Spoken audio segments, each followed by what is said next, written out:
Bonjour tout le monde, bienvenue chez nous! Bonjour, comment ça va à matin? Ben ça va bien, j'espère que vous allez bien à la maison. Aujourd'hui, on continue le proverbe 11. Absolument, puis on est rendu loin, on est rendu au verset 3. Je sais pas Est-ce- si on va se rendre au verset 4 aujourd'hui. Ben on va s'en rendre parce qu'on va lire un petit bout, puis après ça, on va revenir là-dessus. D'accord, Donc, vas-y, je te commençons. laisse lire. L'intégrité des hommes droits les dirige, mais les détours des perfides causent leur ruine. Au jour de la colère, la richesse ne sert à rien, mais la justice délivre de la mort. La justice de l'homme intègre aplanit sa voie, mais le méchant tombe par sa méchanceté. La justice des hommes droits les délivre, mais les méchants sont pris par leur malice. À la mort du méchant, son espoir périt, et l'attente des hommes iniques est anéantie. Le juste est délivré de la détresse, et le méchant prend sa place. Par sa bouche, l'impie perd son prochain, mais les justes sont délivrés par la science. Quand les justes sont heureux, la ville est dans la joie. Quand les méchants périssent, on pousse des cris d'allégresse. La ville s'élève par la bénédiction des hommes droits. Elle est renversée par la bouche des méchants. Peut-être qu'on pourrait aller. Oui, mais je suis en train de regarder là. Oui, on a quand même ici un bon petit 11 passage. versets, une dizaine de versets là, à Du explorer. 3 à 10, mais je les ai C'est pas ça. lus. Hein? Ça fait 7, j'ai Bravo, dit 10. bravo, chérie. Je te félicite, tu m'épates. Bonne Donc, affaire pour un prof qui avec les dates. oui, tout à fait. Donc, ce qui est intéressant, Oui, vas-y.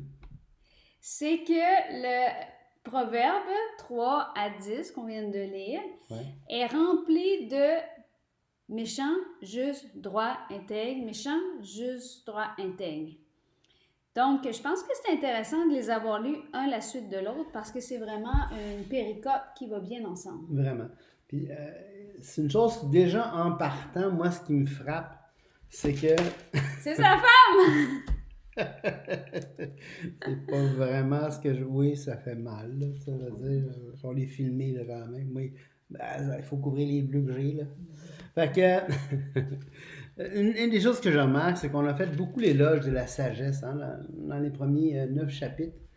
Et là, on voit vraiment que l'auteur veut commencer à dire, écoute, la sagesse, là, ça mène quelque part. Puis ça mène vers une marche qui va être juste. Et là, on ne parle pas de la justice, de la justification. Ça veut dire que on ne parle pas de dire ben, je place ma confiance en Jésus-Christ seul pour la vie éternelle, ou comme Abraham qui a placé sa confiance en ce que Dieu disait, il a été justifié par la foi. Alors, ça, c'est la justification. C'est comment est-ce qu'on peut être juste devant Dieu. Parce qu'on l'a vu, Ecclésiaste 7.20, personne n'est juste et pêche jamais. Donc, nos péchés souillent la justice qu'on peut avoir, de sorte qu'on ne peut pas paraître devant Dieu juste. Par contre, ça ne nous décharge pas de notre responsabilité de marcher d'une manière juste aussi, de viser à marcher ça. Et c'est ici qu'on voit que quand on s'efforce de marcher juste, même si ça apporte pas à notre justification, il y a plein de bénéfices à marcher d'une manière juste et droite. Il y en a plein. Et ici, on les voit. On voit plein de bénéfices. Oui, puis je trouvais ça intéressant qu'au lieu de commencer par l'homme droit, qu'on commence avec qu'est-ce qui est dit de négatif. Oui. Puis qu'après, on y revienne, si t'es d'accord avec... Oui. Parce que c'est temps. Vas-y. Donc, ça dit, les détours des perfides causent leur ruine. Ah ben en fait, il faut voir un peu les deux en même temps. Donc, on va commencer par voir ensemble, j'aimerais ça qu'on réfléchisse à c'est quoi l'intégrité ensemble. Ouais. Parce que dans ce passage-là, on a vraiment 3 idées hein, pour le bon côté, si on veut. On a le juste, on a droit et on a les mots intègres. Donc, la justice, on en a déjà parlé beaucoup. Patrice, tu viens de nous rappeler qu'est-ce que c'était. En homme droit, on en a aussi parlé beaucoup. L'intégrité, on en a parlé, mais peut-être pas assez pour saisir... peut-être qu'on pourrait en parler un peu plus. D'ailleurs, je trouve ça intéressant, au Proverbe 13, 6, ça dit ceci. « La justice garde celui dont la voie est intègre. » Donc, on a la justice qui garde la voie de l'homme intègre. Ouais. Et regardez ce on a au verset 11.5. La justice de l'homme intègre aplanit sa voie.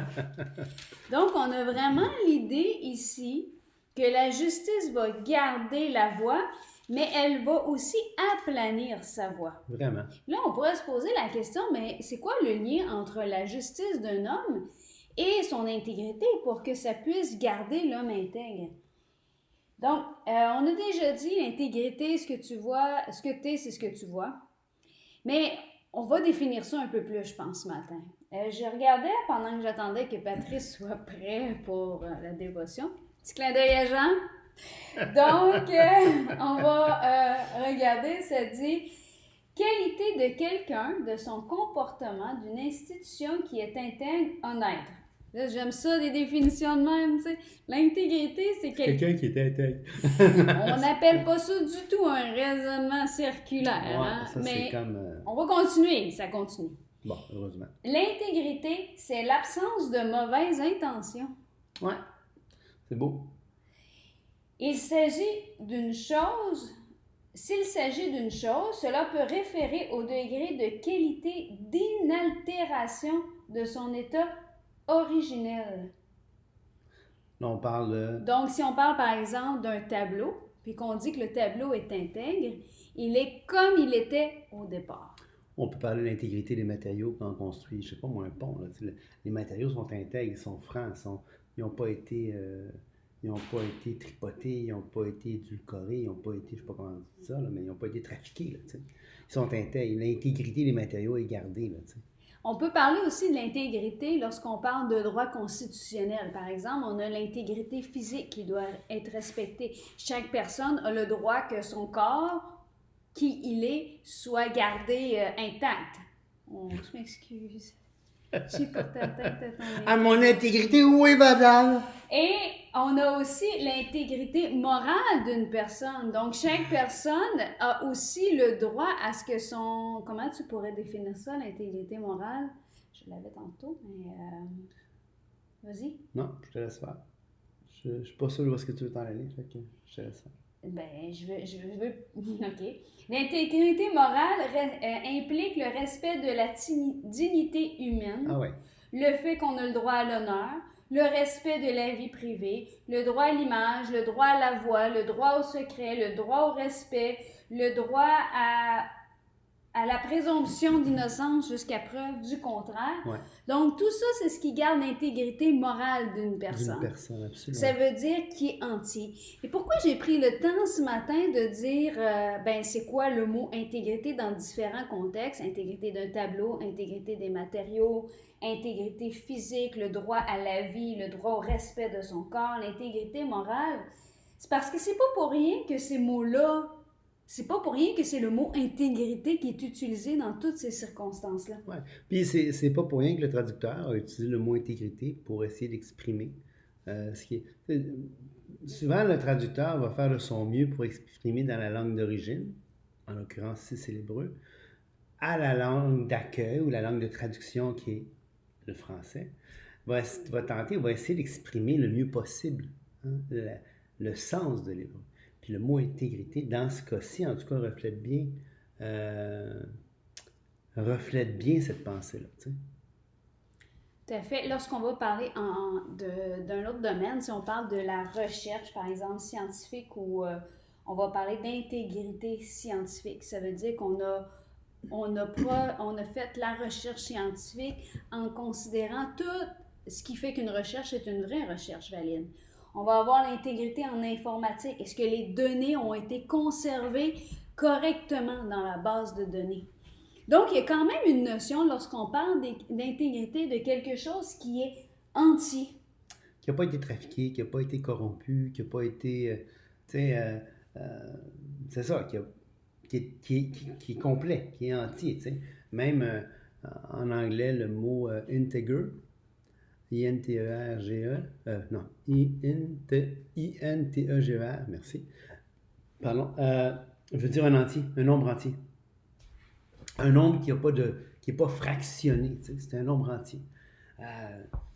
Donc, on voit vraiment la complétude, le fait que est intègre, ce qui est complet. T'sais.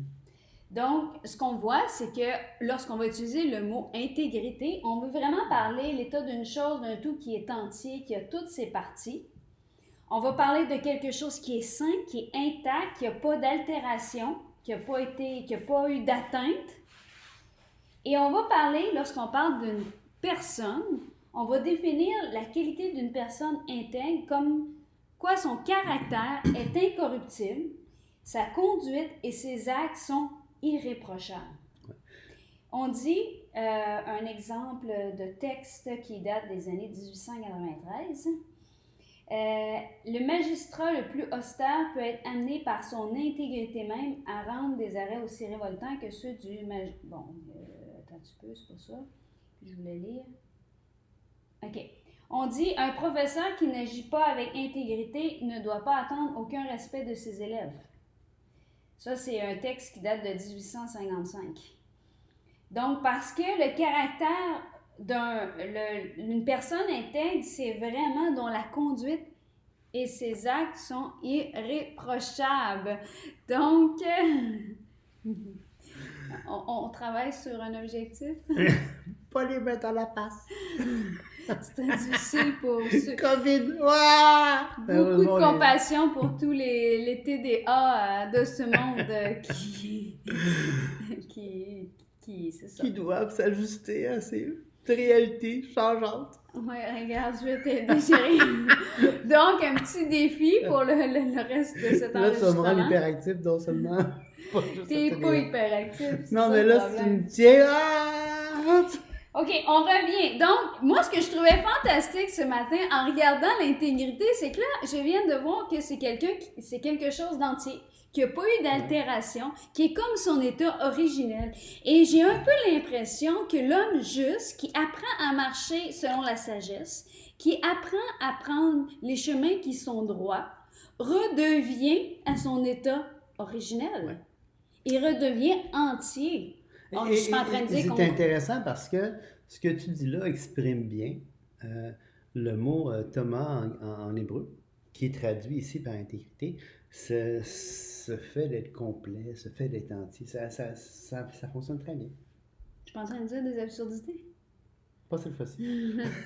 Super. Donc, l'intégrité des hommes droits les dirige. Pourquoi l'intégrité pourrait diriger? Ben, justement, j'aimerais ça, moi, toi, tu as fait du pouce sur l'intégrité. J'aimerais ça faire un petit peu de pouce sur la direction, la diriger.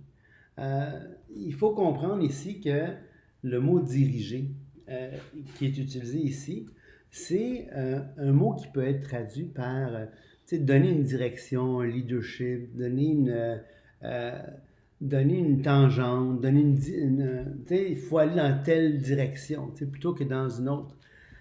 Et on va voir... C'est pas ça. Hein? C'est pas comme si je te prends la main. Non, tu me prends pas la main et tu me forces à faire quelque chose. Non. Puis on va voir plus loin dans Proverbe 16, où est-ce qu'un autre mot pour diriger va être utilisé. Proverbe 16, l'Éternel dirige les voies, verset 9. Ouais. Le cœur de l'homme médite sa voie, mais c'est l'Éternel qui dirige ses pas. Dans ce cas-ci, c'est pas le même mot qui est utilisé. Puis on aurait tendance à dire, ah ben tu vois, Dieu dirige comme ça. Mais non, dans aucun de ces cas-là, c'est ça. Le mot, c'est le même mot comme dans Proverbe 16, 9, là, c'est le même mot qui est utilisé au verset 1. Où est-ce que, c'est-tu verset 1? L'Éternel a fermé les projets, là. Mais la réponse que donne la bouche vient de l'Éternel? Oui, la réponse, mais ça pourrait... Le mot réponse, là, c'est ça, c'est affermi. T'sais? Va affermir. Je pense que l'Arbi, de mémoire, là, rapide, là, parce que c'est sur le vif, moi, j'ai pas fouillé avant. Là. Ben non, j'ai pas fouillé. J'ai cherché le mot intégrité dans quelques dictionnaires parce que je t'attendais parce que tu jouais avec ton ami. C'était une blague, là. Bon. Non, c'est pas ça. Je me suis trompé de mémoire. Ma mémoire défaillit. Qu'est-ce que tu cherches comme... Dans le fond, c'est... je pense plus loin dans le proverbe. Tu veux-tu le chercher? Moi, je vais continuer sur ce que je voulais dire pendant ce temps-là. Vas-y. Comme ça, ça va te permettre d'être plus préparé. Donc, ce que je voulais dire, c'est que moi, je me suis posé la question, j'ai lu ça. L'intégrité des hommes droits les dirige. Comment le fait d'être entier peut avoir un impact sur la direction que je vais prendre? Parce que là, et ça me guide, ça m'amène à prendre des décisions. Mais pourquoi, si je lis la conduite et les actes sont irréprochables, incorruptibles, bien, si une personne est intègre, c'est sûr que ses choix, il y a certains choix qui vont être éliminés automatiques. On te demande bien, on va aller voler une barre de chocolat. Non! C'est ça. C'est... Ça donne la direction. C'est ça, parce donne la direction à prendre. Il y a des choix qui automatiquement vont être. Si tu connais ta parole, OK? Ouais. Si tu l'étudies, si tu sais que la Bible dit « Enivre-toi pas de vin, mais soyez au contraire remplis de l'esprit. Ouais. » J'ai pas dit « Buvez pas un verre de vin. Hein? » J'ai dit « Enivrez-vous pas de vin. » OK? Ben, puis si on te demande d'aller faire le party, puis de virer une brosse au point de plus t'en souvenir, puis de vomir partout ta vie... Non. Non! T'as même pas à te poser cette question-là. Non, c'est ça. Et là, tu peux dire non, c'est pas ma conviction, ou Dieu me montre que non, ou peu importe, parce que Dieu le fait. Dieu c'est dit. Pas dans mon... Et là, ce que j'aime dire, c'est pas dans ton caractère. Non, c'est ça. C'est pas... Et même si ça l'a déjà été, c'est pas dans ton caractère, parce que voici, toutes choses sont devenues nouvelles. Yes. On est une nouvelle création. Ouais. On peut affirmer. Non, c'est pas dans mon caractère. C'est ça. Et... ça amène vraiment à avoir la victoire dans différentes choses de réaliser Vraiment. Donc, le genre de direction qu'on parle ici dans Romains 11, c'est pas justement... C'est comme si ça pointe le chemin. La justice, le désir de marcher d'une manière juste devant Dieu, d'une manière droite devant Dieu, connaissant les valeurs qui sont... promus par la Bible, connaissant les valeurs que Dieu privilégie, ben écoute, tu veux marcher juste avec lui, face à lui, ben tu vas te diriger dans cette direction-là. Tu ne peux pas te diriger ailleurs. Ça te donne une direction. Maintenant, dans Proverbe 16, que je disais tantôt, puis on va le voir, fait que je ne veux pas m'étendre non plus outre mesure là-dessus, mais dans Proverbe 16, dans Proverbe 16, les rois ont horreur de faire le mal, mais c'est par la justice que le trône s'affermit. Mais Patrice, il est où le mot diriger là-dedans? Ben dans le mot affermir. L'Éternel dirige dans le sens que, hey, si tu marches, puis que Dieu affermit tes pas, c'est le sens du verset 16-9. Hein, le cœur de l'homme médite sa voie, mais c'est l'Éternel qui dirige. C'est pas non. Il n'est pas en train de téléguider les pas. Il est en train d'affermir les pas. David va utiliser d'autres expressions comme tu rends mes chevilles, comment il dit ça, salut comme des biches ou. Je sais pas. Mais je voudrais dire quelque chose. Vas-y, je comprends. Mais ce que je trouve intéressant, c'est que qu'est-ce qu'on a lu dans Josué 1:8? Vas-y. Médite-le jour et nuit.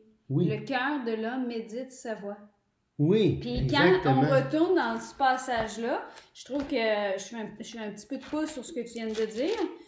Ça dit que ce livre de la loi ne s'éloigne point de ta bouche, médite-le jour et nuit pour agir fidèlement selon ce qui est écrit. Pour agir fidèlement. Ça veut dire que c'est comme si le fait que tu médites la parole de Dieu, ben ça va diriger tes actions parce que tu veux agir conformément à la parole. Donc, tu vas nécessairement prendre des décisions. Il est déjà 18 minutes. Hey, c'est cool, hein? On est encore à la première ligne du tour. Bon, j'aimerais ça qu'on continue. Vas-y. Donc, regarde Psaume 37, 23. L'Éternel affermit les pas de l'homme et il prend plaisir à sa voix. Donc, tu vois, c'est ce sens-là. L'Éternel va affermir. Puis, à un moment donné, je ne me souviens plus quel verset je cherchais, mais je ne veux pas lui prendre trop de temps. Dans ça, on va y revenir, Proverbe 16. Mais, tu sais, Dieu, là, tu sais, quand tu as la cheville chancelante, là, tu marches, puis le sol est comme instable, Ben, c'est ça, il a fermé les pas, tu sais. T'es pas seul où tu marches, mais tu veux marcher en intégrité, tu veux marcher dans la justice, il a fermé tes pas. Mais ici, Proverbe 11, c'est non, la justice te donne une direction. Mais ça vaut quand même la peine de lire ce que tu viens de dire parce que, écoutez bien la suite. Hein? L'Éternel a fermé les pas de l'homme et il prend plaisir à sa voix. Ça, on le connaît parce que, bon, c'est une chanson. J'ai été jeune, j'ai vieilli, je n'ai point vu le juste abandonné, ni sa postérité mendiant son pain. Toujours il est compatissant, il prête et sa postérité est bénie. Détourne-toi du mal, fais le bien. Car l'Éternel aime la justice. Donc, il n'abandonne pas ses fidèles. Ils sont toujours sous sa garde. La postérité des méchants est retranchée. Les justes posséderont le pays. Tu vois, et on continue. La bouche du juste annonce la sagesse et sa langue proclame la justice. On voit vraiment le lien qui est permanent entre la justice. Notre écran est en veille, si vous avez vu, on regardait l'écran. Donc, on voit vraiment, l'Éternel lui prend la main, il lui prend comment la main? Ben, il dit, garde, détourne-toi du mal, je t'enseigne. Exactement, Je t'enseigne. exactement. Je t'enseigne. Donc, on voit vraiment le lien entre... C'est comme si Dieu, là, déjà la sagesse, on a vu que c'était, de ce qu'on a vu jusqu'à présent, comme un diamant avec plusieurs facettes. T'sais. Puis chaque facette reflète, nous permet de voir quelque chose de la sagesse qu'on n'avait pas vu encore. Et là, la justice, c'est un petit peu ça ce qu'il fait. Il nous montre différentes facettes que, hey, ça sert à quelque chose, la justice. Là. Trop souvent, on a dit, ouais, mais ça sert à quoi, tu sais? Tu sais, tu marches droit, tu essaies de marcher, tu marches droit, puis finalement, tu te dis, à quoi ça sert, tu sais? Puis on se le dit encore, non? Oui, il y a toujours ce combat-là. Il va pas arrêter demain matin que d'un coup, tu vas te rendre compte, hey, yes, je marche droit, puis tout va bien, puis c'est positif dans ma vie. Non, c'est un combat. Oui. C'est un combat, mais un combat qu'on peut gagner aussi. Ouais. Ensuite, ça dit, la justice de l'homme intègre, aplanit sa voie. C'est sûr, elle est plus planche parce que tu as pris des décisions. C'est ta justice, c'est les actions que tu as posées de justice dans ton intégrité, c'est-à-dire en ayant un caractère incorruptible, un caractère qui est entier, un caractère qui est dépourvu de mauvaises intentions. Bien, ça va aplanir ta voie. Et non seulement ça, la justice des hommes droits va les délivrer. Et le juste est délivré de la détresse. Et le méchant prend sa place. Donc, on voit que... qu'au final, c'est le méchant qui va être dans la détresse. Oui, c'est ça, exactement. Non, c'est ça. Exactement. Et par sa bouche, l'impie perd son prochain, mais les justes sont délivrés par la science, par la connaissance. On revient avec le fait que ça commence par la connaissance, ça commence par la parole, ça commence par... Oui. Plus tu connais, plus tu médites, plus tu décides de marcher en accord avec la parole, plus tu es juste dans ce que tu fais. Absolument. Plus tu es juste, ben, tu deviens d'un caractère intègre. C'est pour ça que l'intégrité et la justice vont souvent ensemble, parce que l'intégrité, tu n'as pas de mauvaises intentions. Tu es incorruptible. Ce que tu vois, c'est ce que tu es. Donc, ce que tu as dans ton bon trésor, tu le laisses... T'as un trésor, là. C'est quoi un trésor? C'est quelque chose que t'as mis dedans. T'as accumulé. C'est pas quelque chose de « Ah, ben écoute, t'as un trésor, en partant, il est là, tu sais. » C'est quelque chose que tu entretiens, tu économises, tu mets dedans, tu découvres des choses, tu sais. Ben, qu'est-ce que le cœur, là, c'est le bon trésor de son cœur, ça veut dire que tu as été partie prenante d'avoir un bon trésor. Comment? En entretenant justement tout ce qu'on a vu depuis le début du livre des Proverbes. Tout à fait. Et je pense que plus on étudie, plus on s'imbibe, plus on se rappelle notre position en Christ, plus on se rappelle ce que Dieu dit des choses, plus qu'on réalise que non, c'est possible d'avoir la victoire, que c'est nous qui choisissons le chemin sur lequel on prend, que l'ennemi a été vaincu à la croix. Il n'y a plus de condamnation pour celui qui est en Jésus-Christ. Mais je pense qu'on peut, comment je peux dire ça? On a plus facilement des victoires. Oui, mais les victoires ne sont pas plus faciles. On a plus facilement les victoires. Parce que la justice de l'homme intègre va aplanir sa voie. Oui, c'est ça. Mais le combat rage quand même. Tu sais. C'est comme si on est quand même dans une guerre. Ce qu'on voit autour de nous, là, c'est pas un monde où le shalom règne. Là. C'est Non, un monde où la guerre règne parce qu'il y a un conflit de royaumes. Tu sais. Fait qu'on est dans une armée contre une autre armée. Puis l'autre armée, c'est pas les gens. Là. C'est les principautés, comme dit Éphésiens 6. Tu sais. Puis, on est dans un conflit armé, tu sais. Puis, ça fait que ce qu'on voit, il y a des victimes, il y a toutes sortes de... mais c'est un conflit, tu sais. ce que j'aurais plutôt dû dire, c'est que quand on connaît nos armes, quand on connaît la parole, quand on médite la parole, quand on fait les préceptes que Dieu nous a donnés de faire pour être équipés pour le combat, on a plus facilement la victoire. Ouais, ça, c'est plus juste. C'est Ouais. ça que je voulais dire, Ouais, mais ouais. je me suis exprimée. Je m'excuse. Écoute, pardon. Mais donc, si vous voulez avoir la victoire, Oui, elle est possible. La parole de Dieu nous équipe. Elle est plus efficace qu'une épée à double tranchant. Que l'on puisse se rappeler le lien entre... Méditer là-dessus, là, c'est quoi la sagesse? On en a parlé beaucoup. La sagesse, c'est avec les uns. C'est quoi l'intégrité? C'est quoi être un homme droit? Et c'est quoi être un homme juste? fait qu'on revient au verset 3. Que votre intégrité en tant qu'homme et femme droite devant Dieu vous dirige. Et que la justice, et que votre justice en tant qu'homme ou femme intègre aplanisse votre voie. Que Dieu vous bénisse au bout. Bye.